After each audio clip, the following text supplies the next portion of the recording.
Silence.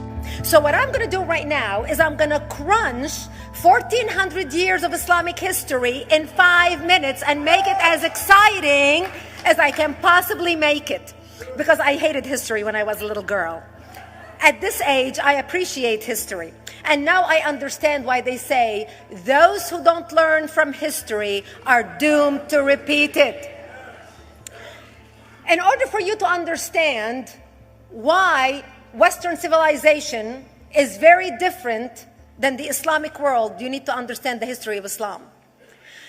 When Prophet Muhammad supposedly revealed his revelation from the angel Gabriel that he is supposed to be the last of the prophets in the early 600s, he started preaching in his own city, Mecca.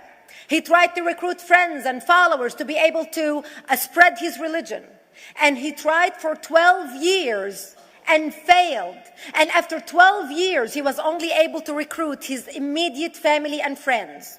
So he decided, if I go to Medina, which was the Jewish hub of Arabia, the business hub where the Jews lived, if I go there and preach my religion to them, if they accept me, that will buy me respect and stature between my own people, and they will accept me.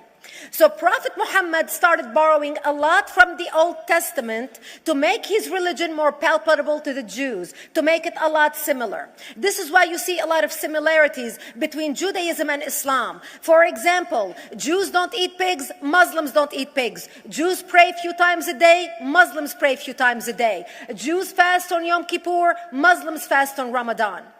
And this is why you started seeing a lot of good writing in the beginning of the Quran when Prophet Muhammad was saying all the good things about the people of the book. He took his message and went to Medina trying to recruit the Jews, talking about the people of the book, talking about how similar the two religions are. When they refused to accept him and follow him as the last of the prophet, that's when he turned against them and started killing them and started expelling them. That's when Islam went from a spiritual movement for the first 12 years of Islam into a political movement cloaked in religion after the year of the Hijrah, after Muhammad went to Medina and the Jews did not accept him. He became a military warrior and declared war on them and started expelling them. Jews and Christians became dhimmi, or second-class citizens. They were only allowed to stay alive and not be killed only by paying the jizya or the protection tax. So they had a choice: convert to Islam, or if you want to stay alive, you have to pay the jizya or protection tax, living as dhimmi in the Islamic nation. Christians and Jews could not ring church bells. Jews could not blow the shofar. Christians could not ring church bells. They could not pray publicly. Christians and Jews could not gather together and build new churches or new temples.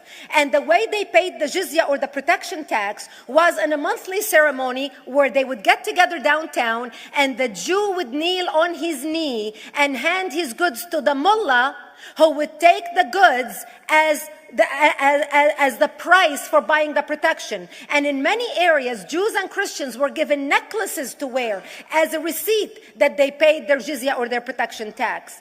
Jews considered najis under Islam. Najis is bodily fluid. Najis is garbage. Najis is dogs. Najis is dirty. So Christians and Jews were treated as second-class citizens. Islam continued to grow. As Islam grew, more people became dhimmi or second-class citizens. Jews and Christians were given identifiable clothing. The yellow star, which was given to the Jews that most people think is a German invention. It was actually an Islamic invention in the 9th century in Iraq by the second Khalif al-Mutawakkil of Iraq, who invented the yellow star for the Jews to be identified as they walked down the street. Because Jews were considered najis, if a Muslim man or a Jew walked on the same side of the street, the Jew had to cross the other side so the Muslim man can walk, so he's not dirtied by the filth of the Jew. Christians were given the zunnar, the belt, which most of you men are wearing right now. That was an Islamic invention for the Christians. Islam continued to grow. They went all the way to Jerusalem. They conquered Jerusalem. Christians couldn't ring their church bells in Jerusalem. The Pope in Rome in 1090 told the Christians, how could you sit idly by and allow your brethren to be suffer like this in the Holy Land? You need to go liberate the Christians. You need to go help the Christians. That's why the Crusaders were launched. The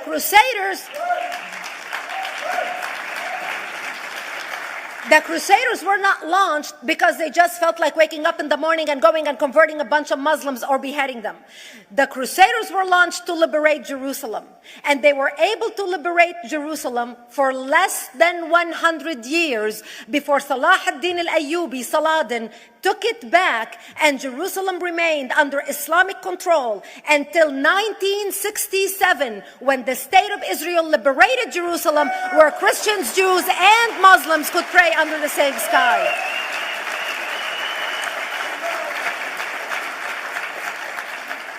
The Crusaders continued fighting Islam, and for 300 years they tried and failed. And by the 1300s, the Crusaders disappeared because they could not win against Islam. Islam continued to expand. They went all the way to Central Europe. They went all the way to China. They went to India. They conquered Spain. They changed the name of Spain from Spain to Andalusia. And they started, as they advanced, as they conquered more nations, more people paid the jizya, or the protection tax. And this is how the Islamic Empire grew. It went all the way until they was stopped at the gates of Vienna on 9/11. 9/11 is not a date that Osama bin Laden just picked out of a hat. 9/11 is a symbolic date in the Islamic calendar. By the 1600s, Islam had covered more of the earth's surface than the Roman Empire did at its peak. Between the 1600s and the 1800s, the Europeans were experiencing the European Industrial Revolution, where the Europeans were able to invent products on factory lines, where they are able to make money and sell products, which gave them the money to build a strong army in order to fight the Muslims. And that's how they were able to stop them at the gates of Vienna on 9/11. The Europeans started the pushback against Islam. They pushed them out of Europe. They pushed them out of all the way to the Middle East and North Africa. By 1924, the Islamic Empire ended. In 1924, the Islamic Caliphate ended in Turkey by President Ataturk, who was a secularist. He ended the Islamic Empire, and he gave women rights to vote. He gave women a right to an education, a right to work, a right to choose a husband. He forbid women from wearing the hijab. He forbid men from wearing the beard. The Muslims hate him so much that they consider him a Jewish agent, because they believe that his mother and her bloodline was Jewish, and that was the influence on Ataturk. By the time the Islamic Empire, or the Islamic Caliphate, or the Islamic State ended in 1924, the Islamic Caliphate had existed for 1400 years, and it ended less than 100 years ago. By the time the Islamic Caliphate ended in 1924, 270 million people around the world were killed by Islam. 270 million. And we didn't have weapons of mass destruction, and there was nuclear weapons. All of these people were killed, butchered by the sword. The people in the world, less than 100 years ago, how many people knew this history? Please raise your hand. We in America have failed to educate our children about history. We in America failed to educate our population about history.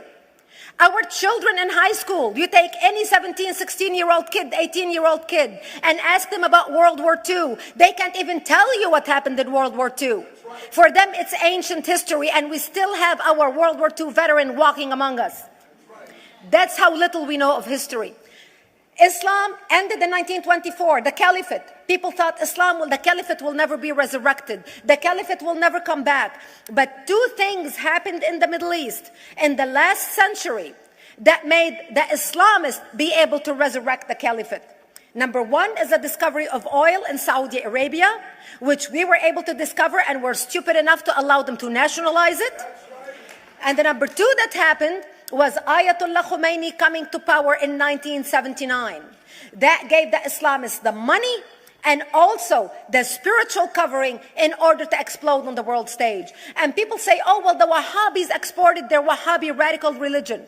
The Wahhabis are the name of Wahhab. They're not a different sect of Islam. They follow the authentic preaching of Prophet Muhammad, the way Prophet Muhammad lived and practiced his religion. This is why neither you or me or any infidel can step a foot in Mecca, because as far as they're concerned, we are filth. And as infidels, we're not allowed to step a foot, not President Obama and not anybody else.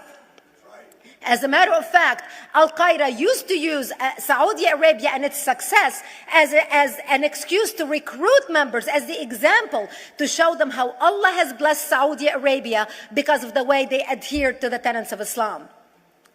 And today we talk about ISIS. ISIS is not a new invention. ISIS resurrected the caliphate that ended less than 100 years ago.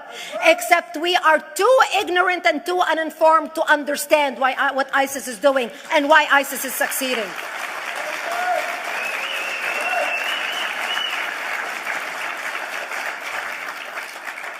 Two things you need to understand about Islam and the principles of war in Islam.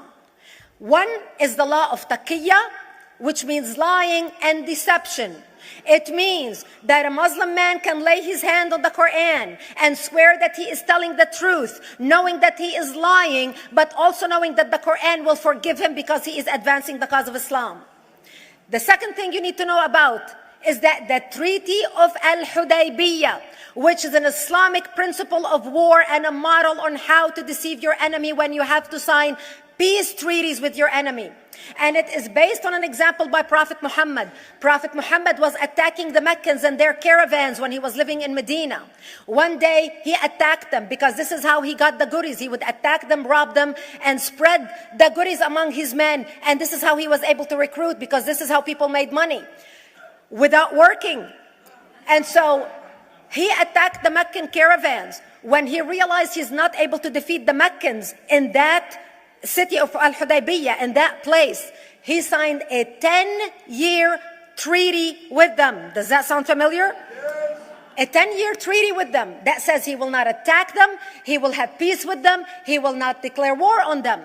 Muhammad used the treaty for 2 years to build his military, strengthen his army, and when he realized he was strong enough to attack his enemies when they least expected it, because they thought they had a peace treaty with Muhammad, he broke the treaty, attacked them 2 years later, and Mecca fell within 24 hours because they were not expecting the attack. And that became a principle of war in